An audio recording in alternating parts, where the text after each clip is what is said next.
Good evening. I'd like to call to order the January meeting of the Monroe County Public Library Board of Trustees. So we'll begin tonight by introducing ourselves, and if you care to, share something that you are currently reading. Chris, why don't we start with you? My name is Christine Hall, and I have just finished reading for my book club, Seven Husbands of Evelyn Hugo by Taylor Wright. And it was very interesting. I am Kari Essery, and I just finished a young adult novel from the days of reading Aragon with my children back in the day, and so I just finished the continuation of the story. Is it getting good? Oh, it's wonderful. Yeah. I like the other ones. I'm Greer Carson. I'm reading Calm in Crisis, How to Manage Stress and Anxiety During Emergencies and High-Stress Situations by David Holman. I started this Monday evening at about 6. No. I'm reading Galileo's Error, Foundations for a New Science of Consciousness by Philip Goff, and we got a PS5 over the holidays in our house, so we're playing through half a dozen or so games, including Spider-Man 2, God of War Ragnarok, Horizon Forbidden West, and as of last week, Tekken 8. I'm Chris Harrison, and I am currently listening to The Memory Thief as an audiobook by Jody Lynn Anderson, and then I am reading Falling Out of Time by Margaret Peterson Haddix, which is a recent, I don't know what it's called, not really a sequel, it's an additional story to her classic Running Out of Time. So it's been an interesting read so far. On a similar note, I'm Jamie Burkhart, and I have a friend who wanted to revisit Lois Lowry's The Giver, so just found my copy and I'm getting ready to restart that. Thank you. So first item on our agenda is the approval of the consent agenda items, which include the minutes of the December 13th meeting, the monthly financial report, the monthly bills for payment, personnel report, and the board meeting calendar. Do we have a motion to approve these items? Second. Any questions or comments? Seeing none, all those in favor of approving the consent agenda items signify by saying aye. Aye. Opposed, nay. The ayes have it. Next, we'll hear from Greer with his monthly director's report. Okay, I'll begin with the big story we're all focused on, and that's the water leak and subsequent flooding at our new Southwest Branch Library. I first want to say that despite the obvious misfortune of having an unexpected system failure at one of our libraries and at our brand new Southwest Library, no less, I believe we were on the whole very fortunate that the crisis occurred while the building was closed, so no patrons were in the building and no staff were on site at the time. So it's worth reflecting on that as we work through the forthcoming stages of mitigation, restoration, and eventual reopening. So this past Monday, January 15th, we discovered a significant water leak coming from the ceiling tiles above the lounge area just outside the large program room. We immediately shut off the water line to the building. We believe the leak occurred between midnight and 2 a.m. Monday morning. By approximately 7:30 a.m., water had pooled in this area and had moved into the large program room, the adjoining teen space, portions of the children's space, and adult print collection area. Water also traveled through the floor and down through the parking garage ceiling tiles and onto the garage floor. MCPL staff, led by Building Services Director Brian Leibacher, moved quickly to soak up or otherwise remove all standing water. We contacted our environmental mitigation company, our HVAC service provider, our general contractor, and our insurance company, all of whom are now on site and involved in the assessment, mitigation, and restoration planning process. We immediately decided to close the Southwest branch until further notice, made plans for Southwest Library staff to continue off-desk work and other duties that would keep them safely distanced from the impacted areas, and made some decisions on collections, holds, programs, and room reservation cancellations. We are currently in the middle of the full and official damage assessment process, but here's what we know so far. Due to a combination of weather-related factors, about 8 train brand VAV boxes had frozen at the tube bends, and an outside air damper and damper blades had frozen at the frame in the open position. Our HVAC contractors determined this was the likely cause of the leak and manually closed and secured the damper to prevent any further potential damage.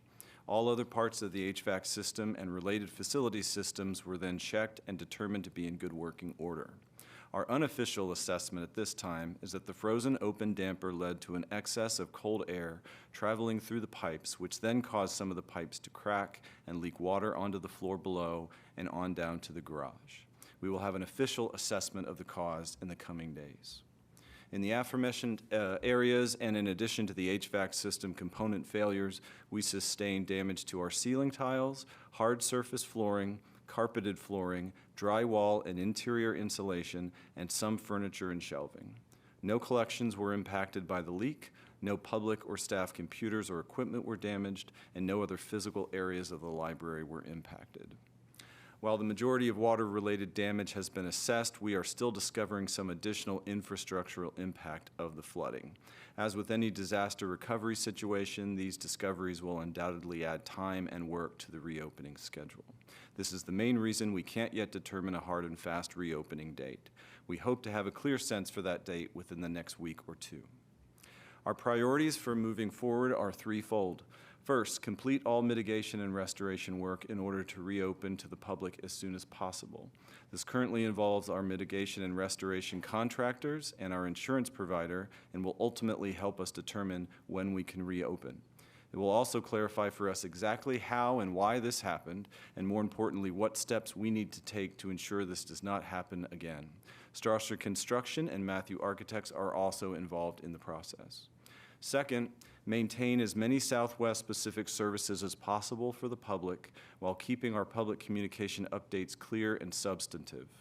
While we unfortunately need to suspend access to Southwest collections and previously scheduled programs for the time being, we hope to resume both in the coming weeks, albeit with some flexible use of program spaces not impacted by the water leak. Patrons with holds at Southwest can request to have them transferred to downtown or Ellettsville for pickup. Patrons can continue to place holds on all MCPL materials, and it's worth remembering that the majority of Southwest materials are actual duplications of items that we have either downtown or at Ellettsville. And third, keep MCPL staff safe, continuing their work plans and community engagement schedules, and working with and supporting them as they manage the stress and anxiety that situations like this inevitably produce in all of us. To their great credit, and in the face of this shocking development, Southwest staff immediately demonstrated a positive and collaborative spirit and are already developing plans to connect with patrons and community partners in creative ways during this interim closing. We will, of course, continue to share updates with you all as we move through the process. I want to quickly thank the Southwest branch staff and our building services staff for rising to the occasion and working together through this crisis. And I'd like to thank all downtown and Ellettsville staff for reaching out and offering their support and assistance wherever needed. Team spirit at MCPL has seldom been stronger than it is right now, and this crisis has proven that already. I also want to thank Brian Leibacher and Kathy Riley for leading their respective teams and for working together these past few difficult days. Their leadership has made all the difference. And finally, I'd like to thank the community and our very loyal patrons. The support we've received from Monroe County residents has been overwhelming. Through social media comments, phone calls, and emails, we've been repeatedly reminded over the past 3 days how much our community loves its library. But before I move into some more positive January Director's Report highlights, I'm happy to answer any questions you have about the situation at Southwest. First of all, kudos to all the library staff and the patrons. How will the information be communicated out to the Southwest patrons? Primarily through our website and our social media posts. We do encourage patrons to call the library, and that would come downtown, and we have a bunch of information we can give over the phone, and we do that on kind of a daily basis. But mostly the way we communicate is through our social media posts and our website. I don't know that our newsletter or forthcoming newsletter will contain anything like this, but that's the primary way. Yeah. Just already has on your website that it's Yes. closed. Yes. My question, I'm sorry. Yeah. So the materials that are there, if they, especially if they are duplicates, they can send them here, right? So that if they need more than one on hold for somebody? So we can. What we're doing right now is basically just freezing access to the Southwest collections, except for the items that were already put on hold for patrons. A lot of the collections we've had to move around because we have to move some of the damaged shelving. So rather than say we can pull a single item from the collection and give it to somebody, right now it's just a temporary freeze. We'll probably change that as we move forward. Makes sense.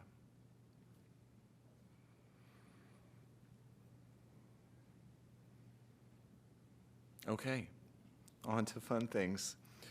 Collection use for 2023 was very strong, with some second and third quarter months inching closer to those pre-pandemic levels of use. Digital collection use was particularly strong last year and met or exceeded many COVID-era months. We are introducing a new Spanish language e-library collection called The Shelf, which features thousands of films, series, podcasts, and performances for patrons looking for Spanish language materials at MCPL. We received a grant to install a third story walk in our community thanks to the Bicycle and Pedestrian Safety Commission's local motion grant program. We'll have the location and the first set of planned books determined in the coming months, and we look forward to announcing the installation of our third story walk soon.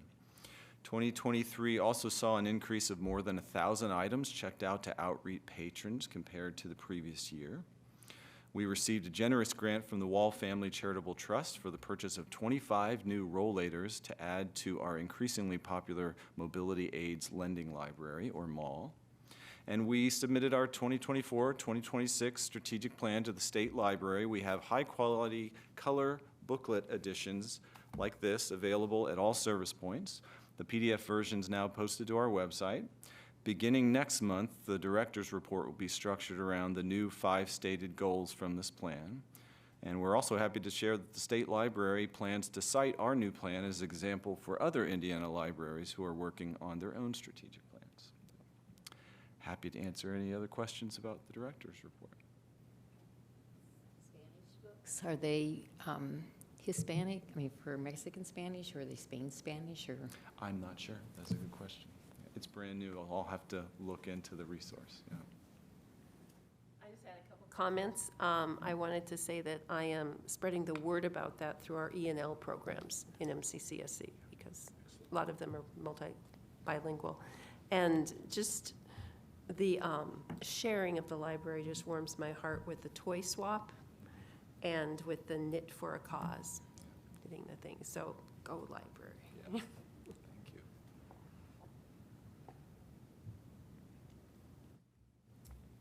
Questions or comments for Greer? All right. Thank you for that, Greer. So moving on to some old business. First, we have an agreement between the town of Ellettsville and CATS for the access television service, community access television service. So Martin O'Neill's going to share that with us. How you doing? Yeah, this is an agreement with the town of Ellettsville for us to do meeting coverings for them for 2024. It's mostly the same. Some of the wording on the contract has changed a little bit from last year. Basically, we added some wording in there to just to kind of let them know that we're in compliance of Indiana House Bill 1167, which basically states that municipalities, government entities, universities have to have digital copies, digital versions of all their meetings and such, and that they have to be archived for at least 90 days and be available to the public. So we've been doing all that for a year, but they just didn't know. So in order to make them feel better, we just added that language in. It's pretty much goes along with the same language as we use for the city of Bloomington. I forgot to ask, do we have a motion to approve this agreement between CATS and the town of Ellettsville? Second. Second? Okay. Do we have any questions or discussion? Okay. All those in favor of approving the agreement to provide community access television service to the town of Ellettsville signify by saying aye. Aye. Opposed, nay. The ayes have it. And next, Martin is also going to speak to us about another agreement between the City of Bloomington and the Monroe County Public Library for permission to use digital underground fiber. Is that the right one? Is that the one I'm looking at? Or This is just our regular yearly contract with the city of Bloomington for us to provide services for them for recording meetings and events and stuff like that, so. Do we have a motion to approve the agreement between the BDU and CATS? So moved. Okay. Any questions or comments? Okay, all those in favor of approving the agreement between the BDU/PEG and CATS signify by saying aye. Aye. Opposed, nay. The ayes have it. And just to double check, Martin, we don't have the one for Monroe County. Correct, yeah, we're still waiting on signed copies of that, so as soon as we get them, Okay. we'll have them the next meeting, for sure, Okay. hopefully. And then Greer, was this a separate one? Are we doing the printed copy of the city one as a separate resolution? Yes, that's the city funding agreement. I just failed to get the digital copy. Okay, great. Put a hard copy of your Okay, Okay, so this needs to be voted on as well. yeah. This needs to be voted on as well. Okay, then next we also have an agreement between the City of Bloomington and Monroe County Public Library in regards to the CATS funding agreement for 2024. Do we have a motion to approve this? A second? Second.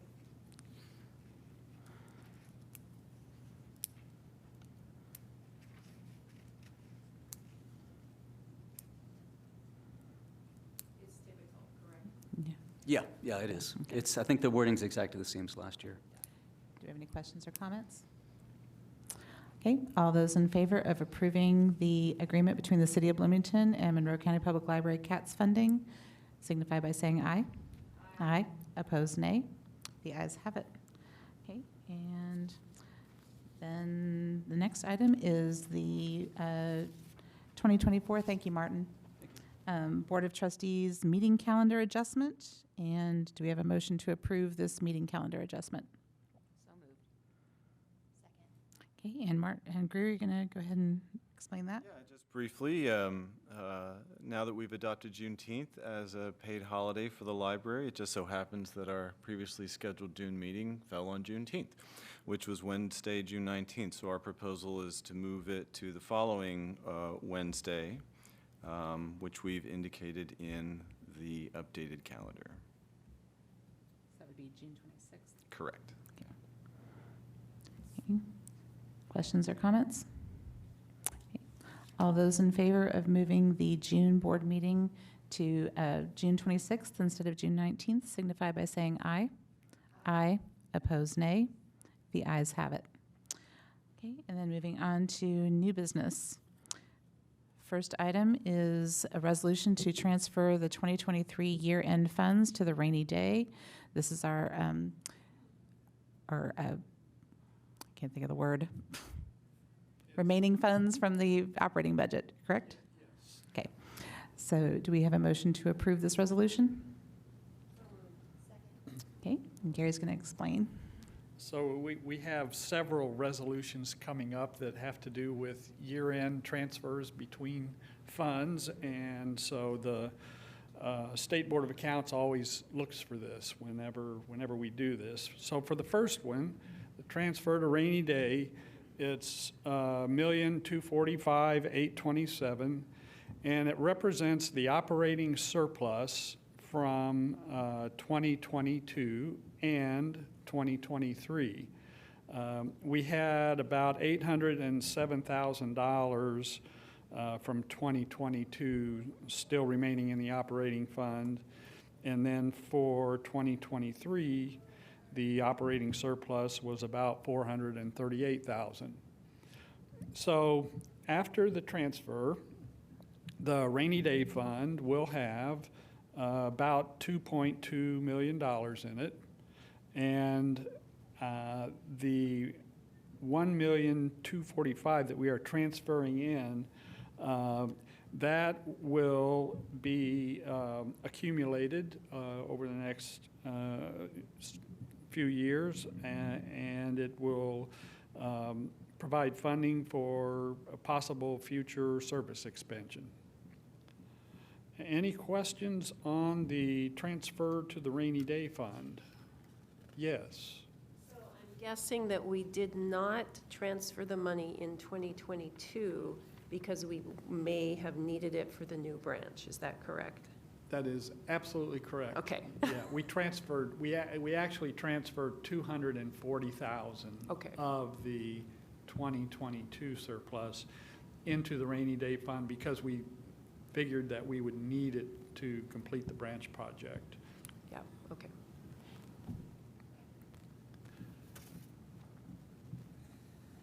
Any other questions or comments? Okay, all those in favor of approving the resolution to transfer $1,245,827 from the operating fund to the rainy day fund signify by saying aye. Aye. Opposed, nay. The ayes have it. Okay, the next is a resolution to transfer funds to the, from the 2023 Southwest Construction Funds, the surplus from, resolution to transfer 2023 Southwest Construction Funds from rainy day to the Library Improvement Reserve Fund. Do we have a motion to approve this? Okay. So- And Gary again. This is on page 133 in the packet, and as we were nearing the end of the construction project, we reached our limit in terms of spending in the rainy day fund for the year. And so for the final 3 pay applications, we paid those out of the LRF fund. And so for this year, then, we're going to reimburse the LRF fund since we have those funds sitting in rainy day, and that's what this transfer is for. Are there any questions?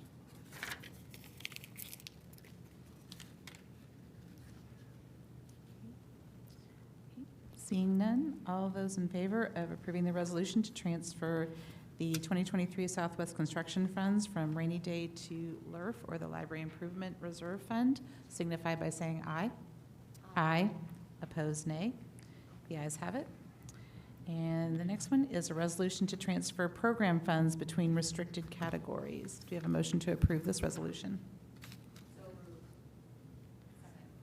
Okay, and Gary's going to explain this one. So this is on page 134 in the packet, and we have 3 programs that we are moving out of our fund that is supported by Friends of the Library donations. We're moving it out of those programs out of that fund and into the fund with programs that have restrictions on their use of funds. And the total amount of the balance on those 3 programs is $64,151.37. And then in addition to that amount, we're also transferring $12,159.20. This represents the portion of the Friends of the Library annual gift that is coming from endowed accounts. So the endowed accounts have restrictions on how those funds can be used. And so we are taking the $12,159.20 and moving it into the restricted fund where these programs are and where those funds will be added to the balance. Any question on this transfer? Those programs are the vital and those types of programs? Yes, yes.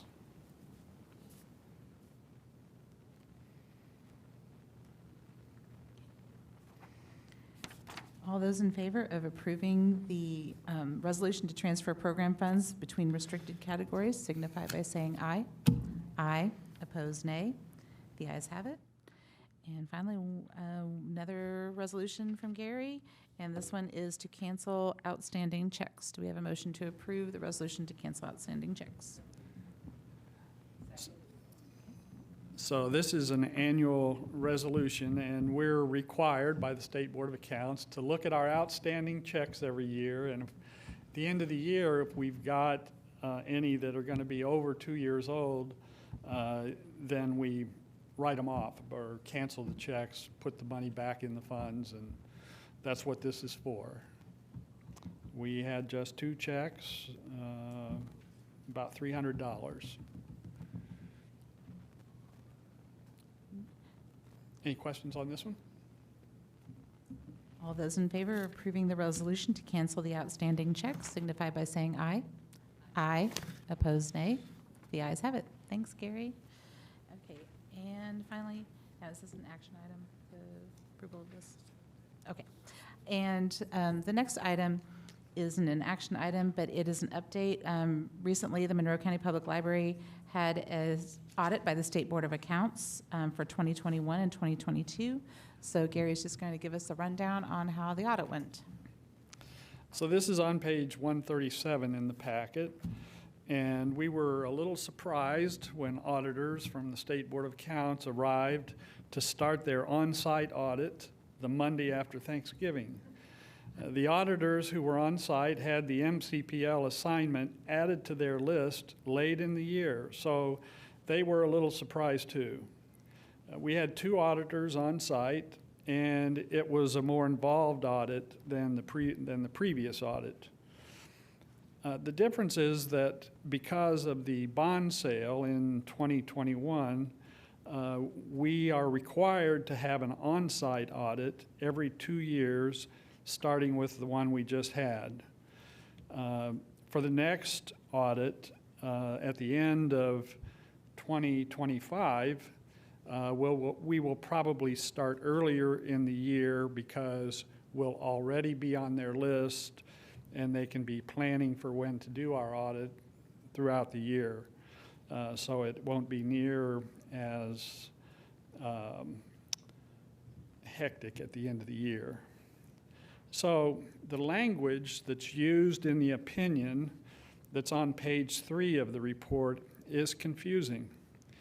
It starts by saying, in our opinion, because of the significance of the matter discussed in the basis for adverse and unmodified opinions, our report, the financial statement referred to above, does not present fairly the financial position and results of operations of the library for the period ending for the 2 years ending in 2022. So it's saying that it does not present fairly the financial position in accordance with accounting principles generally accepted in the U.S. And then in the next paragraph, it says that the financial statements referred to above do present fairly in all material aspects the financial position and results of the library. And it says that this is in accordance with financial reporting provisions of the Indiana State Board of Accounts described in Note 1. So the library does not report using generally accepted accounting principles like a bank or something. We use cash basis, or they refer to it as regulatory. So it's a different basis of accounting, but it's unfortunate the way they write this opinion, because it's pretty confusing when you start out and it says that these financial statements don't represent the facts. So they're saying that our reports are done on the basis other than generally accepted accounting principles, and that the statements do accurately reflect the financial position and results of operations for the audit period. The reference to Note 1 refers to how we report our capital assets. So we are now required to calculate depreciation. And when we report depreciation on Gateway, they suggested that going forward, we should report the cost of our collection inventory based on historical cost, and which is different than how we report it to the county.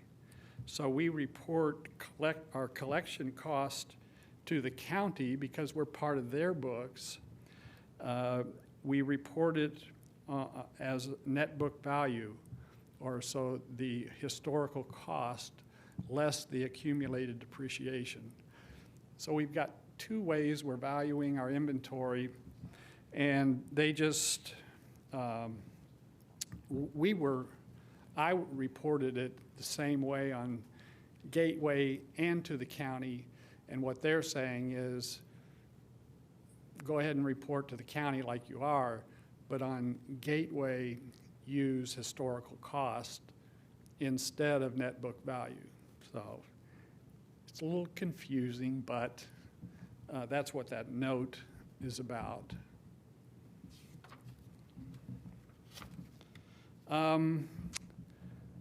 Are there any questions on the audit report?